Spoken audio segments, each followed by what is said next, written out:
मेरा नाम काथुआ रायन है। मेरे 2 भाई और 1 बहन है। गलत आदमी को बुलाया है।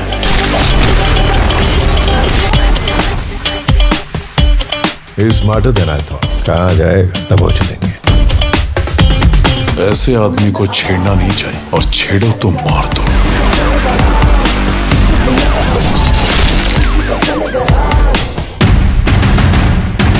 एवढी काळजी घेताय म्हटल्यावर मला दमायला नाही होणार। मला त्रास नाही होत आहे। डोंट वरी, येते मी।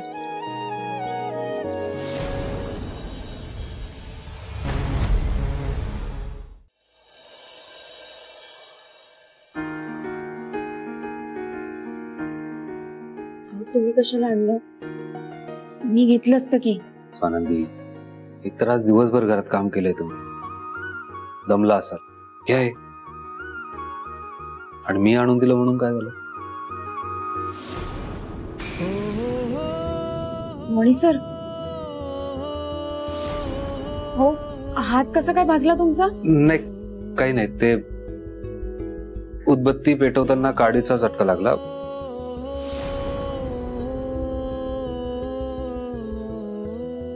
अहो, काडीचा चटका? हा। अहो, काडीचा चटका असा असतो का? स्वयंपाक करताना हात भाजतो ना, तसा हात भाजलाय तुमचा। तुम्ही बसा इथे। अहो, बसा। मी मलम आणते। मलम कुठे? याची काही गरज नाहीये, होईल। मलम कुठे आहे? रॅक मध्ये। मी आलेच।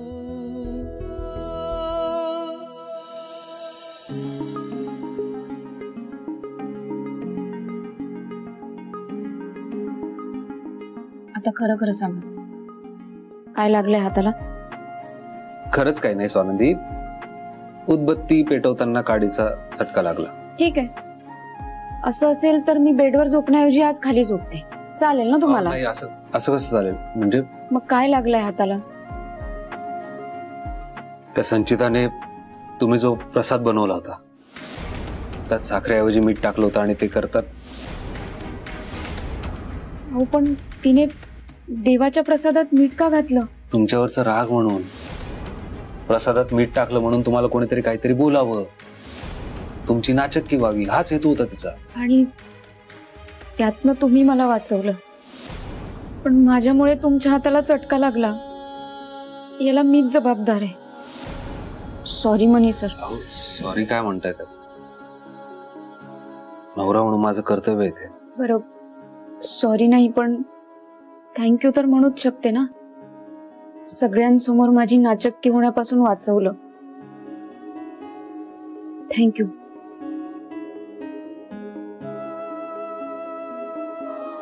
तुम्ही जितक्या प्रेमाने मला मलम लावताय ना स्वानंदी, त्यातच तुमचं थँक्यू माझ्यापर्यंत पोहोचतंय।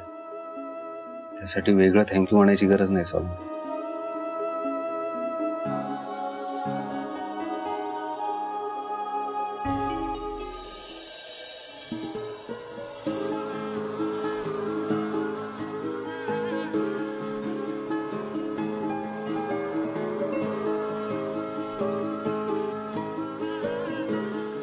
काय झालं मणी सर?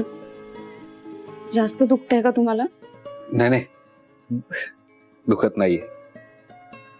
लहानपणी अनेकदा पडलो, लागलं, भाजलं, पण इतकी प्रेमाने काळजी कोणीच नव्हती घेतली, म्हणून जरा इमोशनल झालो। असं ऐकलं होतं की पुरुषाची काळजी फक्त 2 स्त्रिया घेतात, एक आई आणि त्यानंतर बायको।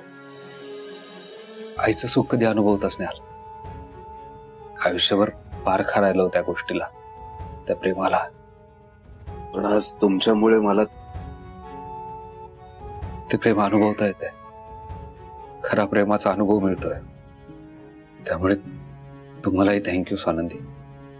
मणी सर, मी आहे आता, मी तुमची सगळी काळजी घेईन। तेही हाताला लागलं का बघू? नाही नाही, या हाताला काही लागलेलं नाही।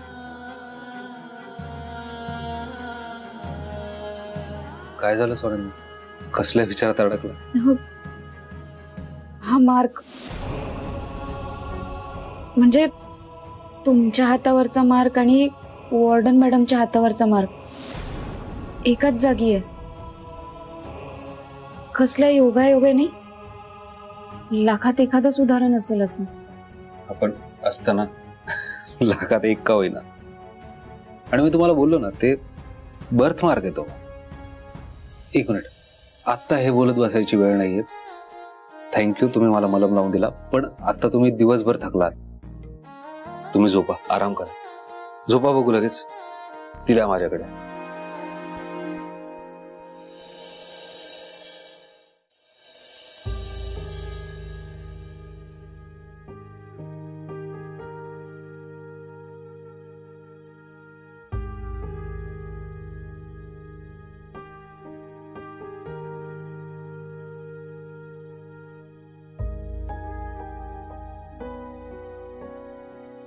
काय झालं, तुम्ही कम्फर्टेबल नाही आहात का? काही नाही, मी ठीक आहे. नक्की?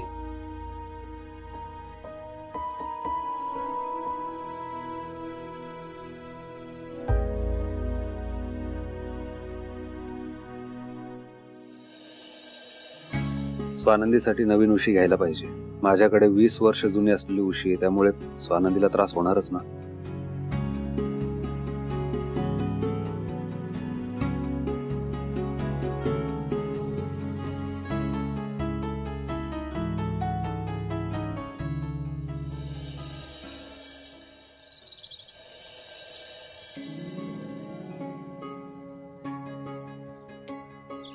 स्वानंदी, स्वानंदी, इथे आहे मी.